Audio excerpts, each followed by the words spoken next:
പ്രധാന ദേശീയ സാഹിത്യകാർ ഭാഷ ബങ്കിം ചന്ദ്ര ചാറ്റർജി, രവീന്ദ്രനാഥ ടാഗോർ ബംഗാളി, ലക്ഷ്മിനാഥ് ബസ് ബറുവ ആസാമീസ്, വിഷ്ണുശാസ്ത്രി ചിപ്ലങ്കർ മറാത്തി, സുബ്രഹ്മണ്യ ഭാരതി തമിഴ്, ഭാരതേന്ദു ഹരിചന്ദ്ര പ്രേംചന്ദ് ഹിന്ദി, അൽതാഫ് ഹുസൈൻ ഹാലി ഉറുദു, വെള്ളത്തോൾ നാരായണ മേനോൻ മലയാളം.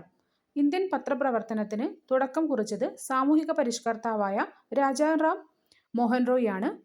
പത്രം ഭാഷ Amrit Bazar Patrika Bengali, the Hindu, Times of India English, Mathrubhumi Alameen Malayalam.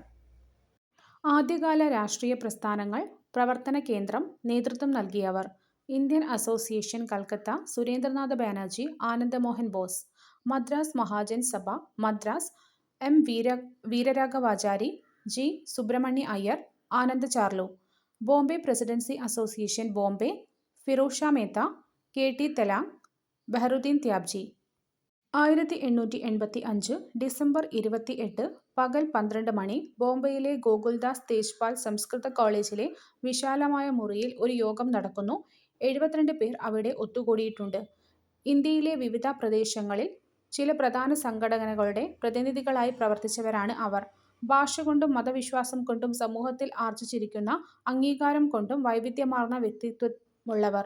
സംഘാടകരിൽ ഒരാൾ ഇംഗ്ലീഷുകാരനായ അലൻ ഒക്ടേവിയൽ ഹ്യൂമായിരുന്നു. W.C. ബാനർജി എന്ന അഭിഭാഷകനായിരുന്നു അന്നത്തെ യോഗത്തിൽ അധ്യക്ഷത വഹിച്ചത്. ഇത് ഫസ്റ്റ് INC സമ്മേളനത്തെക്കുറിച്ചാണ് പറയുന്നത്. 1885 ഡിസംബർ 28 ബോംബെയിലെ ഗോകുൽദാസ് തേജ്പാൽ സംസ്കൃത കോളേജിൽ വെച്ചിട്ടാണ് നടന്നത്. 72 പേരാണ് ഇതിൽ പങ്കെടുത്തത്. ഇതിൻ്റെ പ്രസിഡന്റ്, അതായത് അധ്യക്ഷ സ്ഥാനം വഹിച്ചിരുന്നത് W.C. ബാനർജിയാണ്. 72 പേരാണ് അന്ന് ഈ സമ്മേളനത്തിൽ പങ്കെടുത്തത്. സർവേന്ത്യ മുസ്ലിം ലീഗിൻ്റെ രൂപീകരണം. ആഗഖാന്റെ നേതൃത്വത്തിൽ ഒരു മുസ്ലിം പ്രതിനിധി സംഘം സിംലയിൽ വെച്ച് മിന്റോ പ്രഭുവിനെ കാണുകയും ചില ആവശ്യങ്ങൾ മുന്നോട്ട് വയ്ക്കുകയും ചെയ്തു. സർക്കാരിൻ്റെ എല്ലാ തലങ്ങളിലും തങ്ങളുടെ സമുദായത്തിന് പ്രത്യേക പ്രാതിനിധ്യം നൽകണമെന്നും മുസ്ലിങ്ങൾക്ക് പ്രത്യേക നിയോജക മണ്ഡലങ്ങൾ വേണമെന്നും അവർ ആവശ്യപ്പെട്ടു. ഈ ആവശ്യങ്ങളോടുള്ള വൈസ്രോയിയുടെ പ്രതികരണം തികച്ചും അനുകൂലമായിരുന്നു. ഇത് മുസ്ലിങ്ങൾക്കായി ഒരു പ്രത്യേക രാഷ്ട്രീയ സംഘടന ആരംഭിക്കാൻ പ്രചോദനമാക്കുകയും 1906 സർവേന്ത്യ മുസ്ലിം ലീഗ് സ്ഥാപിതമാവുകയും ചെയ്തു. ഹോം റൂൾ ലീഗ് 1914 ആരംഭിച്ച ഒന്നാം ലോക യുദ്ധത്തിൻ്റെ കാലത്ത് രാഷ്ട്രീയ പ്രവർത്തനങ്ങൾ വീണ്ടും സജീവമായി. ഇതിന് നേതൃത്വം നൽകിയത് ഹോം റൂൾ ലീഗ് എന്ന സംഘടനയായിരുന്നു. ആനി ബസന്റും ബാലഗംഗാധര തിലകിൻ്റെയും നേതൃത്വത്തിൽ ആരംഭിച്ച ഹോം റൂൾ ലീഗ് നഗരങ്ങളിലും ഗ്രാമങ്ങളിലും ജനപിന്തുണ നേടി. ഹോം റൂൾ അഥവാ സ്വയംഭരണമായിരുന്നു ഈ സംഘടനയുടെ ലക്ഷ്യം. ഹോം റൂൾ ലീഗിൻ്റെ പ്രചാരണത്തിനായി ആനി ബസന്റും ബാലഗംഗാധര തിലകും രാജ്യത്തുടനീളം സഞ്ചരിക്കുകയും ഇതിൻ്റെ ശാഖകൾ സ്ഥാപിക്കുകയും ചെയ്തു. ഹോം റൂൾ ലീഗിൻ്റെ പ്രവർത്തനങ്ങൾ ബ്രിട്ടീഷ് ആധിപത്യത്തിന് ഭീഷണിയാണെന്ന് തിരിച്ചറിഞ്ഞ ഗവൺമെൻറ് ആനി ബസന്റിനെ അറസ്റ്റ് ചെയ്ത് ജയിലിലടച്ചു. പിന്നീട് ജയിൽ മോചിതയായ അവർ 1917 കൽക്കട്ട സമ്മേളനത്തിൽ കോൺഗ്രസിൻ്റെ അധ്യക്ഷയായി തിരഞ്ഞെടുക്കപ്പെട്ടു. ഇന്ത്യൻ നാഷണൽ കോൺഗ്രസിൻ്റെ അധ്യക്ഷയായ ആദ്യ വനിതയാണ് Annie Besant. Home rule league ആരംഭിച്ചത് 1914 ആനി ബസന്റും ബാലഗംഗാധര തിലകുമായിരുന്നു ഹോം റൂൾ ലീഗിൻ്റെ പ്രധാന നേതാക്കൾ. 1917 കൽക്കട്ട സമ്മേളനത്തിൽ കോൺഗ്രസിൻ്റെ അധ്യക്ഷയായത് ആനി ബസന്റാണ്. ഇന്ത്യൻ നാഷണൽ കോൺഗ്രസിൻ്റെ അധ്യക്ഷയായ ആദ്യ വനിതയാണ് ആനി ബസന്റ്. വിപ്ലവ സംഘടനകൾ. സ്ഥലം, നേതൃത്വം: Anushilan Samiti Bengal Sachindranath Sanyal, Aurobindo Ghosh. Bharat Mata association Madras Neelakanta Brahmachari, Vanchi Iyer, Ajit Singh. Jugantar party Bengal Rashbehari Bose, Khudiram Bose. Ghadar party America Lala Hardayal. Bharat Mata അസോസിയേഷനാണ് മദ്രാസിൽ ഉണ്ടായിരുന്നത്. അനുശീലനും യുഗാന്തറും ബംഗാളിലായിരുന്നു പ്രവർത്തിച്ചത്. ഭരണഘടനാ നിർമ്മാണ സഭ 1946 ഡിസംബർ 6 ഭരണഘടനാ നിർമ്മാണ സഭ നിലവിൽ വന്നത്. ഡോക്ടർ രാജേന്ദ്ര പ്രസാദ് ആയിരുന്നു സഭയുടെ അധ്യക്ഷൻ. ഇന്ത്യയുടെ പ്രഥമ പ്രധാനമന്ത്രിയായ ജവഹർലാൽ നെഹ്റു 3 പ്രധാന ഉപസമിതികളുടെ അധ്യക്ഷനായിരുന്നു. രൂപീകരണ വേളയിൽ 389 അംഗങ്ങളുണ്ടായിരുന്ന സഭ 1947 സ്വാതന്ത്ര്യലബ്ധിക്കു ശേഷം 299 അംഗങ്ങളായി പുനഃസംഘടിപ്പിക്കപ്പെട്ടു. 2024 ജനുവരി 14 റിയൽ മാഡ്രിഡും FC ബാഴ്സലോണയും തമ്മിൽ ബാഴ്സലോണയിൽ വെച്ച് സ്പാനിഷ് സൂപ്പർ കപ്പ് ഫുട്ബോളിൻ്റെ ഫൈനൽ മത്സരം നടന്നത്?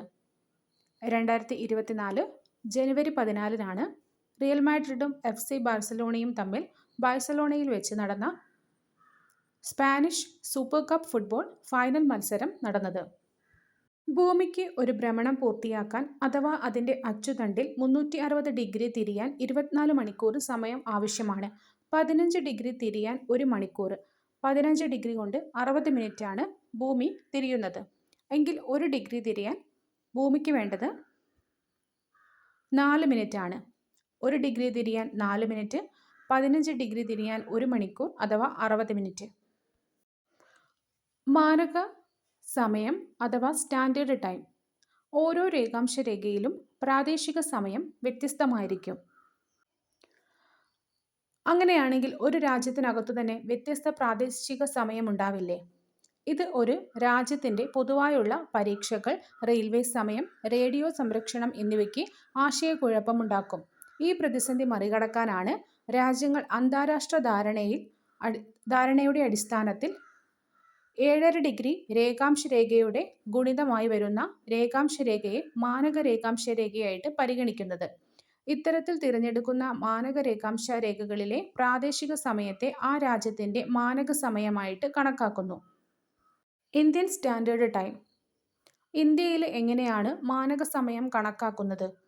ഇന്ത്യയുടെ കിഴക്കേ അറ്റത്തുള്ള സംസ്ഥാനമായ അരുണാചൽ പ്രദേശ് 97 ഡിഗ്രി 25 മിനിറ്റ് കിഴക്ക്, പടിഞ്ഞാറേ അറ്റത്തുള്ള സംസ്ഥാനമായ ഗുജറാത്ത് 68 ഡിഗ്രി 7 മിനിറ്റ് കിഴക്ക് തമ്മിൽ ഏകദേശം 30 ഡിഗ്രി രേഖാംശ വ്യത്യാസം ഉള്ളതിനാൽ 2 മണിക്കൂറോളം പ്രാദേശിക സമയ വ്യത്യാസമുണ്ട്. ഇതുകൊണ്ടുള്ള പ്രായോഗിക ബുദ്ധിമുട്ട് ഒഴിവാക്കുന്നതിന് രാജ്യത്ത് ഒരു മാനക സമയം നിർണയിച്ചിട്ടുണ്ട്. 7½ ഡിഗ്രിയുടെ ഗുണിതമായ 82½ ഡിഗ്രി കിഴക്ക് രേഖാംശ രേഖയെ ഇന്ത്യയിലെ മാനക രേഖാംശ രേഖയായിട്ട് തിരഞ്ഞെടുത്തു. ഇന്ത്യയിലെ മാനക രേഖാംശ രേഖയാണ് 82½ ഡിഗ്രി കിഴക്ക്. സമയമേഖലകൾ. അന്താരാഷ്ട്ര ധാരണ പ്രകാരം ലോകത്തെ 1 മണിക്കൂർ സമയ വ്യത്യാസത്തിൽ 24 മേഖലകളായി തിരിച്ചിട്ടുണ്ട്. ഇവയാണ് സമയമേഖലകൾ. ഓരോ മേഖലയിലും 15 ഡിഗ്രി രേഖാംശ രേഖാ വ്യാപ്തിയുണ്ട്. ഇന്ത്യയുടെ കിഴക്കേ അറ്റത്തുള്ള സംസ്ഥാനമായ അരുണാചൽ പ്രദേശും പടിഞ്ഞാറേ അറ്റത്തുള്ള ഗുജറാത്തും തമ്മിൽ ഏകദേശം 2 മണിക്കൂർ വ്യത്യാസമുണ്ട്. വ്യത്യാസം കുറവായതുകൊണ്ട് തന്നെ രാജ്യത്തിന് പൊതുവായി ഒരു മാനക സമയം തിരഞ്ഞെടുക്കുന്നതിൽ ബുദ്ധിമുട്ടുണ്ടാകാറില്ല. എന്നാൽ രേഖാംശ വ്യാപ്തി കൂടിയ റഷ്യ, കാനഡ, USA, ഓസ്ട്രേലിയ തുടങ്ങിയ രാജ്യങ്ങളിൽ നിരവധി സമയമേഖലകളും മാനക സമയവുമുണ്ട്. അന്താരാഷ്ട്ര ഉടമ്പടി പ്രകാരം 180 ഡിഗ്രി രേഖാംശ രേഖയെ അന്താരാഷ്ട്ര ദിനാങ്ക രേഖയായിട്ട് കണക്കാക്കുന്നുണ്ട്. ഈ രേഖ മുറിച്ച് പടിഞ്ഞാറോട്ട് പോകുന്ന സഞ്ചാരികൾ 1 ദിവസം കൂടിയും കിഴക്കോട്ട് പോകുന്ന സഞ്ചാരികൾ 1 ദിവസം കുറച്ചും സമയം കണക്കാക്കുന്നു. അന്താരാഷ്ട്ര ഉടമ്പടി പ്രകാരം 180 ഡിഗ്രി രേഖാംശ രേഖയാണ് അന്താരാഷ്ട്ര ദിനാങ്ക രേഖ. ഈ രേഖ മുറിച്ചു കടന്ന് പടിഞ്ഞാറോട്ട് പോകുന്നവർക്ക് 1 ദിവസം കൂട്ടിയും കിഴക്കോട്ട് പോകുന്ന സഞ്ചാരികൾ 1 ദിവസം കുറച്ചും സമയം കണക്കാക്കുന്നു. 1639 മദ്രാസ് തുറമുഖത്തിൻ്റെ ചുങ്കവരുമാനത്തിൻ്റെ പകുതി നൽകണമെന്ന ഉപാധിയോടെ പ്രാദേശിക രാജാവായ ദമർല വെങ്കടാദ്രി നായക ദീർഘകാലത്തേക്ക് മദ്രാസ് തുറമുഖം ബ്രിട്ടീഷുകാർക്ക് നൽകി. 1662 പോർച്ചുഗീസ് രാജകുമാരിയായ കാതറിനെ വിവാഹം ചെയ്തപ്പോൾ ബ്രിട്ടീഷ് രാജാവ് ചാൾസ് രണ്ടാമന് ഉപഹാരമായി ലഭിച്ച പ്രദേശമാണ് ബോംബെ. പിന്നീട് ഈ പ്രദേശം ഇംഗ്ലീഷ് ഈസ്റ്റ് ഇന്ത്യ കമ്പനിക്ക് കൈമാറി. 1698 സുതനദി, കാലിക്കട്ട, ഗോവിന്ദ്പൂർ എന്നീ 3 ഗ്രാമങ്ങൾക്ക് ചുറ്റും ബ്രിട്ടീഷുകാർ പണിത കോട്ടയാണ് വില്യം കോട്ട. ക്രമേണ ഈ പ്രദേശം പട്ടണമായി മാറി കൽക്കട്ട എന്ന പേരിൽ അറിയപ്പെട്ടു. 1698 സുതനദി, കാലിക്കട്ട, ഗോവിന്ദ്പൂർ എന്നീ ഗ്രാമങ്ങൾക്ക് ചുറ്റുമാണ് ബ്രിട്ടീഷുകാർ വില്യം കോട്ട പണിതത്. ഇതാണ് പിൽക്കാലത്ത് കൽക്കട്ടയായിട്ട് മാറിയത്. സുതനദി, കാലിക്കട്ട, ഗോവിന്ദ്പൂർ. ദക്ഷിണേന്ത്യയിലെ നാട്ടുരാജ്യമായിരുന്ന മൈസൂരും ഇംഗ്ലീഷ് ഈസ്റ്റ് ഇന്ത്യ കമ്പനിയും തമ്മിൽ നടന്ന യുദ്ധങ്ങളാണ് ആംഗ്ലോ മൈസൂർ യുദ്ധങ്ങൾ. മൈസൂർ ഭരണാധികാരിയായിരുന്ന ഹൈദരാലിയും മകൻ ടിപ്പു സുൽത്താനുമാണ് മൈസൂർ സേനയെ നയിച്ചത്. 4 തവണ കമ്പനി സൈന്യവും മൈസൂർ സുൽത്താന്മാരും ഏറ്റുമുട്ടി. 1782 ഹൈദരാലിയുടെ മരണാനന്തരം ടിപ്പു സുൽത്താനാണ് മൈസൂർ സേനയെ നയിച്ചത്. 1799 നാലാം മൈസൂർ യുദ്ധത്തിൽ കമ്പനി സൈന്യം ടിപ്പു സുൽത്താനെ വധിച്ചതോടെ മൈസൂർ ബ്രിട്ടീഷുകാരുടെ അധീനതയിലായി. ഇംഗ്ലീഷ് ഈസ്റ്റ് ഇന്ത്യ കമ്പനിയും മറാത്ത രാജ്യവും തമ്മിൽ നടന്നതാണ് ആംഗ്ലോ മറാത്ത യുദ്ധങ്ങൾ. മൂന്നാം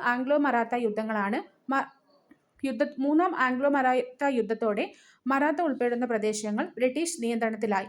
ഇംഗ്ലീഷ് ഈസ്റ്റ് ഇന്ത്യ കമ്പനിയും സിഖുകാരും തമ്മിൽ നടന്ന ആംഗ്ലോ സിഖ് യുദ്ധവും സിഖുകാരുടെ പരാജയത്തോടെ പഞ്ചാബും ബ്രിട്ടീഷ് ഇന്ത്യയുടെ കീഴിലായി. 3 യുദ്ധങ്ങളെ പറ്റിയാണ് ഇപ്പോൾ നമ്മൾ പഠിച്ചത്. ആദ്യത്തേത് മൈസൂരും ഇംഗ്ലീഷ് ഈസ്റ്റ് ഇന്ത്യ കമ്പനിയും തമ്മിൽ നടന്ന യുദ്ധങ്ങളാണ്. ഇതാണ് ആംഗ്ലോ മൈസൂർ യുദ്ധങ്ങൾ. 4 യുദ്ധങ്ങളാണ് ഈ സീരീസിൽ നടന്നത്. 1782 ഹൈദരാലി മരിച്ചു. അതിനുശേഷം ടിപ്പു സുൽത്താനാണ് ആംഗ്ലോ മൈസൂർ യുദ്ധത്തിന് നേതൃത്വം നൽകിയത്. 1799 നാലാം മൈസൂർ യുദ്ധത്തിൽ ടിപ്പു സുൽത്താനെയും സൈന്യം വധിച്ചു. അങ്ങനെയാണ് മൈസൂർ ബ്രിട്ടീഷുകാരുടെ അധീനതയിലായത്. ഹൈദരാലി മരിച്ചത് 1782 ടിപ്പു സുൽത്താൻ 1799. ഇംഗ്ലീഷുകാരും മറാത്ത രാജ്യവും തമ്മിൽ നടന്നതാണ് ആംഗ്ലോ മറാത്ത യുദ്ധം. അത് 3 സീരീസ് ആയിട്ടാണ് നടന്നത്. അതിനുശേഷം 3ാമത്തെ സീരീസിൽ തോറ്റതോടെ ബ്രിട്ടീഷുകാരുടെ നിയന്ത്രണത്തിലായി. ആംഗ്ലോ സിഖ് യുദ്ധം, അതിലും സിഖുകാർ പരാജയപ്പെട്ടു. പഞ്ചാബ് ഇംഗ്ലീഷുകാരുടെ അധീനതയിലായി.